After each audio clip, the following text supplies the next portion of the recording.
아파트담보대출을 알아보는 분들 중에는 단순히 생활자금이 필요한 경우도 있지만 기존에 받은 사업자 대출을 정리하거나 추가 자금을 확보하려는 분들도 많습니다. 특히 기존 사업자 대출을 받은 지 일정 기간이 지난 상황이라면 대환과 추가 한도를 함께 검토할 수 있는 구조가 있습니다. 일반적인 가계자금 대출은 DSR이나 소득, 사용 목적에 따라 제한이 강하게 적용되는 경우가 많습니다. 그래서 이미 한도가 막혀 있거나 기존 채무 때문에 추가 대출이 어렵다고 느끼는 분들이 많습니다. 하지만 아파트를 담보로 사업자 대출 방식으로 진행하면 용도 증빙을 까다롭게 보지 않는 상품을 통해 자금 활용 폭을 넓힐 수 있습니다. 여기서 중요한 점은 아무 아파트 담보 대출이나 되는 것이 아니라는 점입니다. 선순위 조건으로만 취급되는 경우가 많고 담보가치 대비 일정 비율 안에서 한도가 산정됩니다. 기존 사업자 대출을 대환하면서 추가 자금까지 함께 검토할 수 있기 때문에 이미 대출이 있는 분들에게는 자금 구조를 다시 잡는 선택지가 될 수 있습니다. 금리는 변동형으로 적용되는 경우가 많아 처음 조건만 볼 것이 아니라 향후 금리 변동 가능성까지 함께 확인해야 합니다. 또 중도 상환 수수료가 있는 상품이라면 단기간에 갈아탈 계획이 있는지까지 계산해봐야 합니다. 아파트 담보대출은 단순히 한도만 많이 나오는 상품을 찾는 것이 아닙니다. 내가 기존에 어떤 대출을 가지고 있는지,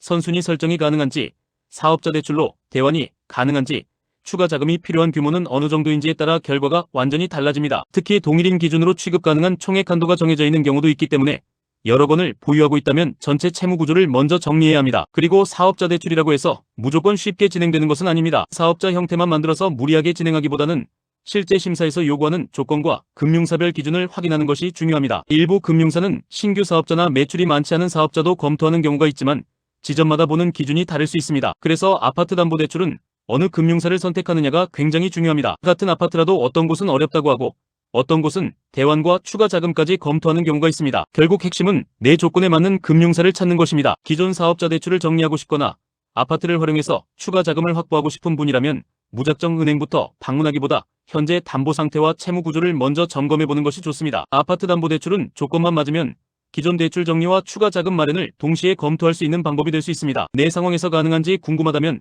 보유 아파트의 시세, 기존 대출금, 사업자 여부를 기준으로 먼저 확인해보는 것이 좋습니다. 아파트 담보 대출 상담은 010-4748-9360 연락 주시면 되겠습니다.